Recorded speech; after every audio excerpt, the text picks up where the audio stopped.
no tardarán mucho. No, ya sé que ya... Yo me invitaron hace 2 años, cuando ganó Ángeles Caso, y estaba en su página web, la gala era a las 9 de la noche, allí en Diagonal, en el Palacio de Congreso de Barcelona, y a las 6 de la tarde su página web ya decía que había ganado un planeta. Pues, pero en fin, eso pues lo sabe. ante el caso de un medio digital que aparecía la reseña diciendo fulanito de tal ha ganado el premio y había una indicación del propio redactor del medio, ponía no publicar hasta las 9 y había salido y vamos a callarnos porque... Sí, vamos, lo decía porque lo decía Jorge, que hablar con escritores para mí siempre es un placer y no tiene uno muchas veces oportunidades de hacerlo, ¿no? Y cambiar, y aquí estáis muchos, ¿no? Lo hacéis muy bien. Y ese intercambio de opiniones es muy rico, es muy rico. Y el país de los espíritus también es rico.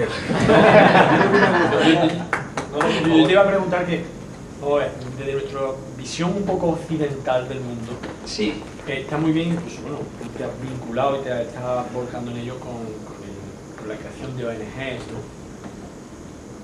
Pero yo no puedo sustraerme al pensamiento último, al fondo radical de que estamos prácticamente ejerciendo ahora solidaridad y antes llamada caridad con ellos, en el sentido de que le damos, pues para que vayan prácticamente en el subsistiendo. Muy buena reflexión.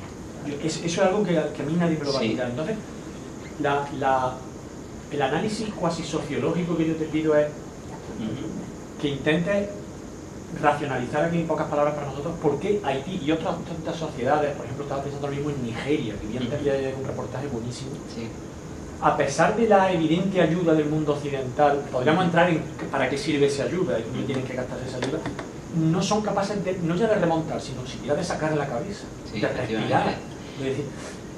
Es muy buena reflexión y de hecho yo lo digo mucho, en la ONG que tenemos nosotros no nos gusta la ayuda directa, la intervención directa no nos gusta, es decir, tú llegas allí un saco de arroz y está muy bien, la gente come, pero lo importante no es eso, lo importante por ejemplo es llevar una caña de pescar y enseñarles a pescar, eso es mucho más importante. Desde el punto de vista político, a pesar de que ahora, pues verdad, con Martelli, incluso yo recuerdo con Jean-Bertrand Aristide, ¿no? Yo soy antiguo alumno salesiano, él era sacerdote salesiano, aquello en la comunidad salesiana puso un bombazo impresionante, ¿no? Parecía que el hombre iba a hacer una gran labor, al menos social, por aquel país, quedó en nada, no ya lo de los Duvalier, y dice, bueno, es que están encadenados,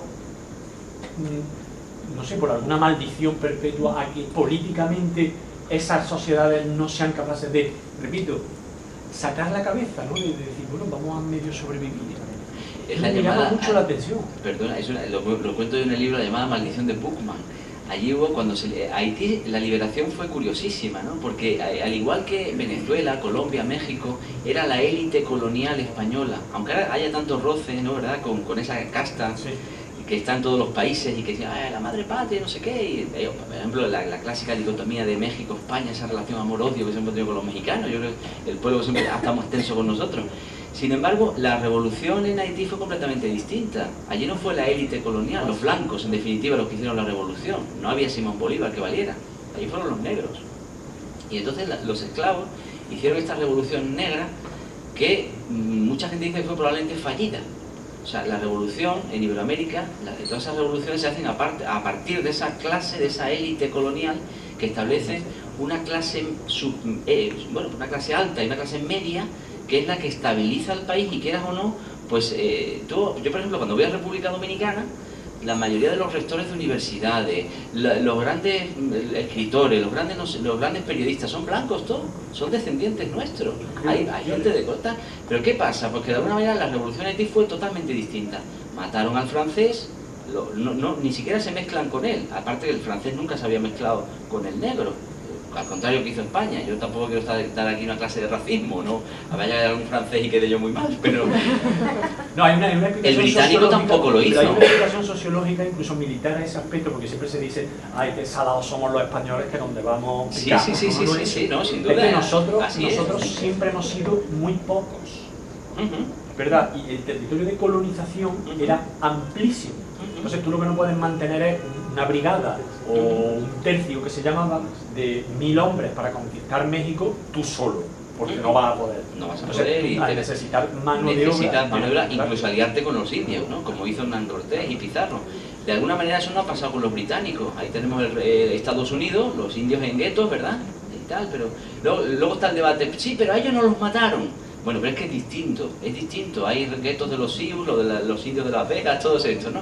Pero de alguna manera lo que sí que es cierto, de una forma u otra, es que los españoles nos mezclamos con los indios taínos, nos mezclamos con los incas, nos mezclamos con los mayas, y hoy día lo que hay allí es una mezcla de culturas que no se dio ni con el alemán invasor, ni con el francés invasor, ni con el inglés, ni con el francés invasor. Y eso ha cambiado mucho pues lo que es la imagen de Iberoamérica desde entonces, ¿no? Pero vamos, volviendo al origen, yo estoy de acuerdo contigo en que las ONGs, si queremos que de una forma u otra los países avancen, se trata de hacerlo a base de, bueno, de comulgar con la estabilidad del país, de participar en la gestión del país un poquito hasta donde te dejen. Nosotros con la ONG que hicimos, este Instituto de Cooperación para el Desarrollo Sostenible, no solamente hacemos esta intervención, sino que además damos muchas clases. Yo doy clases allí. Cuando voy invitado por esta ONG, y damos clases en muchas universidades de gestión pública, Entonces, por ejemplo, a los alcaldes de muchos municipios, allí en Haití, ¿no? El alcalde de Puerto Príncipe, que es bastante amigo mío, pues ahora hemos entregado de Málaga 30 autobuses usados, que allá aquí en Málaga no tenían tal, pues lo hemos mandado a Puerto Príncipe, y están rodando por las calles de Puerto Príncipe, le hemos mandado un mecánico, les ha dado clases. Iban cargados también, ¿no? Iban cargados de zapatos para niños, de pantalones, alguna empresa, y entonces pues, pero los autobuses, la idea es que ellos los mantengan, le mandamos un mecánico que ha dado clases de cómo mantener el autobús, etcétera, etcétera, ¿no? Es decir, que se trata de ayudarles a establecer una sociedad civil válida que articule el país. Eso es mucho más importante que mandarles sacos de arroz bajo el punto de vista. O sea, muchas veces lo de la piedad, lo de la solidaridad, me da muchas veces la impresión de que el ejemplo de Haití es muy evidente, pero de verdad, vi antes de ayer o hace 3 o 4 días un reportaje sobre Nigeria, que probablemente es uno de los países en el subsuelo más ricos del mundo. La miseria es brutal, o sea, es inhumana.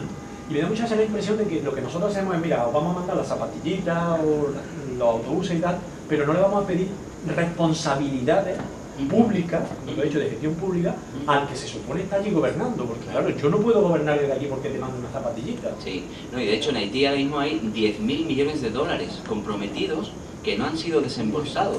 Es decir, que la comunidad internacional, cuando pasó el terremoto, cuando hubo el terremoto, a partir de ahí comprometió unos millones de dólares inmensos, tanto como 10.000, que es mucho dinero. Bueno, pues muchos países no lo han liberado hasta ver de verdad si el presidente Martelly es corrupto o no, y si de verdad se puede soltar ese dinero, porque si no es que vuela y claro, desaparecen y sería terrible, ¿no? Entonces pues ese es uno de los escollos que está frenando el desarrollo del país, que ojalá que vaya, ya digo, la reina Sofía está hoy allí y está, porque entre otras cosas porque va a anunciar otros 300 millones de euros del gobierno español y en fin, eso es un tema que lógicamente hay que tener con todas las garantías del mundo. ¿Alguna pregunta más?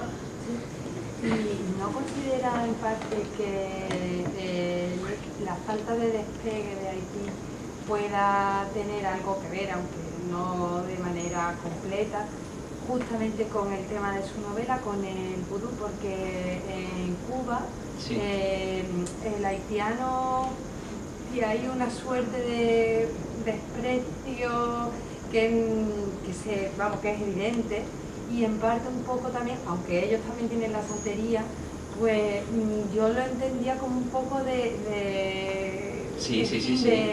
Bueno, de hecho es una frase que yo utilizo en la novela, que la he comentado antes, pero me la dijo a mí una mambo, o sea, una bruja haitiana. Yo le pedí participar en una ceremonia vudú, pero no de las de turistas, porque de las de turistas las hay. Allí tú vas al mercado del Hierro, que es el mercado central de Puerto Príncipe, al producto de la santería tal, pides no sé qué, y te llevan ahí a un sitio, hacen ahí 3 paripés, pero eso no es una ceremonia vudú de verdad. Entonces yo a una bruja le pedí que me llevara, y me dijo que no. Luego cuando volví al siguiente, yo es que voy 2 o 3 veces al año por allí, cuando volví al siguiente viaje, me volvió a decir que no, y yo seguí insistiendo. Yo estaba haciendo mi novela y tal, y a la tercera vez, la mambo va y me dice, ay hijo, Dios mío, si yo te llevaría, pero si por lo menos fueras negro. Y esa frase la utilizo yo en la novela, porque me resultó tan gracioso. Bueno, para final me llevaron a la ceremonia vudú, y efectivamente es una religión que se protege mucho a sí misma, que tiene un cierto oscurantismo, un cierto, que está muy mezclada con lo que piensa el propio haitiano, que eso les puede condicionar sin ninguna duda. O sea, la religión impregna al país. Pero yo siempre digo, también nos ha pasado a nosotros, cuando la Inquisición, ¿no frenó la Inquisición el desarrollo de Europa, del Renacimiento? Cuando Galileo decía, a quemarlo. Pues un poco lo mismo, ¿no? es que la religión muchas veces les pasa estas cosas, ¿no? Y la religión de ellos pues es una religión espesa, es una religión que siempre está tapada con ese velo de misterio, donde es muy difícil entrar y saber cómo de verdad son las cosas, ¿no? Pero bueno, escarbando y con un poquito de ilusión se logra entrar, pero estoy de acuerdo contigo que es así. ¿Y cuánto de positivo tiene esa religión, el vudú?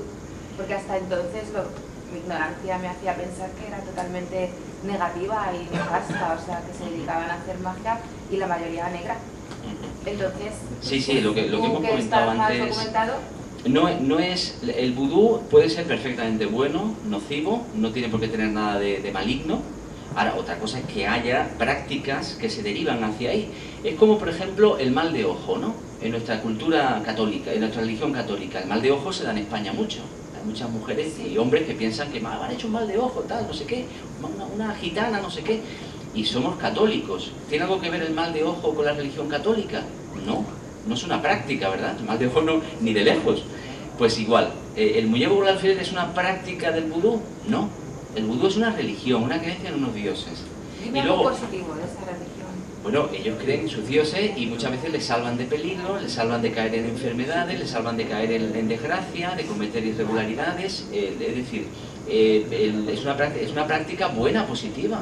Tipo el cristianismo. Tipo el cristianismo. Dios... El ejemplo que has contado de lo de Clinton es bastante significativo. Es también significativo. No, aquello le salvó, a lo mejor puede que se hubiese montado una revuelta allí, que bueno, Dios sabe cómo hubiese terminado. Lo único, pero también pasa un poco en la religión católica, esto ya un poco más profundo, pero los dioses del vudú te pueden mandar cosas malas.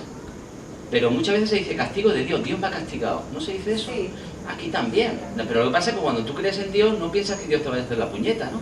Aunque a veces pues la puñeta te viene y te pasa. ¿Quién ha tenido la culpa? Si crees en la religión cristiana y crees en el diablo y crees en Dios, pues crees... Un poco como el karma. Efectivamente, pues ellos, los dioses del vudú, te mandan cosas buenas y a veces cosas malas, ¿no? Como puede pasar en cualquier... Y todo lo que allí pasa, lo que sí ocurre, yo por eso así le hemos llamado a la novela El País de los Espíritus, porque es que ahí, como decía Juan antes, nada pasa si no es con la ayuda de un espíritu. Has perdido el trabajo. Tú imagínate en España si habría gente que pensaría, ¿verdad? Claro, pues ha sido ese espíritu el que ha querido que tú pierdas el trabajo. Así es. Más que en la novela se refleja muy bien eso, ¿no? Refleja muy bien cómo piensan respecto a eso. Yo conozco ¿Te gusta bien- una chica? ¿Te gusta una chica que no te hace caso? Vas al mercado del hierro, te vas a hacer unos polvitos y ya está, la chica se enamora de ti. Eso está hecho. Pero, ¿eso da resultado? Oye, Yo no voy a decir una escena, una película y dame polvito. No, pero mira, y encenderle una vela a San Antonio. Oye, no, tú le enciendes una vela a San Antonio. voy a contar un secreto. ¿Cuál es tu nombre, perdón? Susana. Susana, voy a contar un secreto que no lo he contado todavía. Yo fui allí y dije, oye, hazme un hechizo para que se venda la novela y se está vendiendo muy bien. Me voy contigo, yo me hago algo. Me voy a la Paco quiere ONG. intervenir y luego... Sí que, bueno, yo conozco bien sobre todo el tema de la santería, porque además tengo un amigo que es santero y es cubano, que también le pasa un poco lo mismo, tiene una visión muy mala Sí. que se ha vendido en el cine y la literatura, y luego después él siempre dice lo mismo, eso es magia negra, esto no es santería, ¿no? Y allí, pues la santería es un poco lo mismo, que es el tema de los orisas, que son los espíritus rectores, que te protegen. Sí, los brujos Y en blancos el que fondo le llaman. hacen lo que hacen todas las religiones, ¿no? Es decir, mira, los orisas te dicen por dónde tienes que ir, pero tú eres el que les tienes que hacer caso. Bueno, lo de Si no les haces caso y te pasa algo malo, la culpa no es de los orisas, es tuya por no hacerles caso. Así es. Sí, sí, Y es sí, un sí. poco el Además, tema. esa mezcla, porque no olvidemos, el pueblo haitiano se reconoce católico, que tiene más. Ah, pero ellos no ven ningún inconveniente. No ven ningún problema. inconveniente. Entonces tú ves una estampa, por ejemplo, yo la primera vez que fui a Haití en el año 95, me sorprendió ver una imagen de la Virgen del Carmen con serpientes a sus pies. Sí, sí, sí. Y dices, tú, Dios mío, ¿esto qué es? O por ejemplo, pues con productos de la hechicería en las manos de un santo, San Antonio, el varón del cementerio, que es uno de los espíritus más malignos, el llamado varón Samedi, que es realmente, nadie entra ahí en un cementerio si no le pide permiso al varón, porque entonces que te puedes quedar cojo para toda la vida. Pues el varón de Samedi es San Antonio o San Elías a veces, San Elías, el mismo San Elías nuestro, pero con una serpiente, con una calavera a la otra mano. Es decir, son de verdad cosas verdaderamente impresionantes lo de la santería. Ese sincretismo de la religión católica junto al vudú y a otras religiones pues ha hecho que sean ellos como son. Pero bueno, no deja de ser bastante curioso, cuando menos, muy interesante. La última y ya... Yo quería comentar un poquillo también sobre lo del concepto negativo del vudú. es simplemente contacto entre religiones, es decir, cuando dos religiones entran en contacto. ¿Puedes hablar un poco más alto? Perdón. Cuando dos religiones entran en contacto, a veces se pueden absorber y se pueden mezclar, como pasa aquí en el tema del vudú y el catolicismo, allí. Pero después, cuando lo vemos desde el punto de vista occidental, tendemos muchas veces, sobre todo nosotros, ¿no? Tendemos muchas veces a demonizarlo. Es decir, por ejemplo, nosotros cuando conquistamos a los celtas, todas las deidades celtas o los antiguos dioses, los consideramos automáticamente demonios. Es decir, nosotros nos cogemos la demonología medieval y la mitad de los demonios que encontramos son antiguos dioses mesopotámicos, celtas, incluso el dios Pan, el griego, tiene todas las formas de Satán. Es decir, empezamos siempre a mezclarlo y cuando no termina de cuadrarnos con lo que tenemos nosotros, tenemos que buscar un lugar, y el lugar que le ponemos siempre es el demoníaco. Entonces quizá el concepto que tenemos del vudú aquí en España viene un poco en raíz a eso, ¿no? Sí. Al verlo como lo ajeno, ¿no? Hombre, sin duda, yo creo que el catolicismo se ha ocupado de que todos en España pensemos en Europa, pensemos que el vudú es malo, entre otras cosas porque todo lo que no es el catecismo es malo. Entonces, a partir de ahí, pues es evidente que, y de hecho Haití fue uno de los países donde la religión católica más le ha costado penetrar, ¿no? Frente al resto de Iberoamérica, que es profundamente católica. Ya nos encargamos de españoles, pero en Haití, como esa revolución esclava de principios de... Haití, recordemos, fue el primer país libre de Iberoamérica, pero mucho antes que México, mucho antes que Venezuela, que todos los demás. Bueno, pues esa parte ha hecho que de alguna manera pues la vieja Europa viera a ese país tan reducto de esclavos como malo, fetichista, bárbaro, y todo pues se trasladaba a ese, que el vudú era lo malo, y nos ha quedado esa reminiscencia que no es cierta, y yo lo he pretendido, entre otras cosas, desmitificar en mi novela. Vamos a terminar porque ya nos ponemos con el tiempo. Muchas gracias. Ahí tenemos los libros por si alguien quiere, pues aprovechar y que se los firme ahora. Y si no, bueno, ¿vienes esta tarde? No puedo. Bueno, si queréis aprovechar, pues ahí está Librería Luces, que nos ha traído la novela para quien quiera que se la dedique. Nos vemos a las 5:30, que tenemos aquí al amigo Paco, que nos va a hacer una charla muy interesante.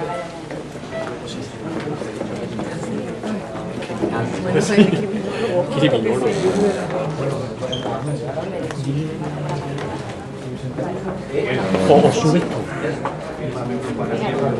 Tengo yo la llave, ¿no?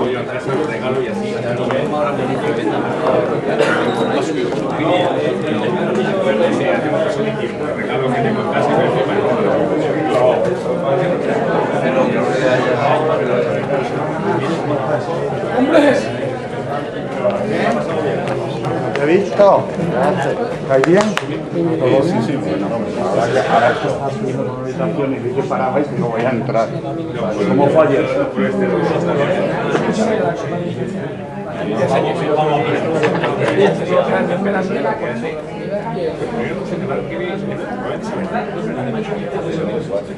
Lo que sí, bueno, yo el desayuno, la que lleva mucho, se le da la mano. Porque esto ya no es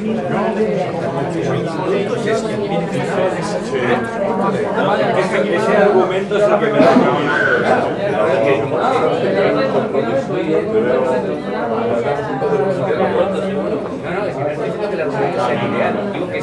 No, pero es el real, me da mucho miedo.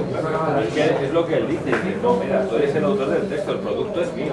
Yo fabrico unas peras. Este es el autor del texto, este señor es el autor de este dibujo, este es este diseño y este señor de las letras. Y con todo el mundo.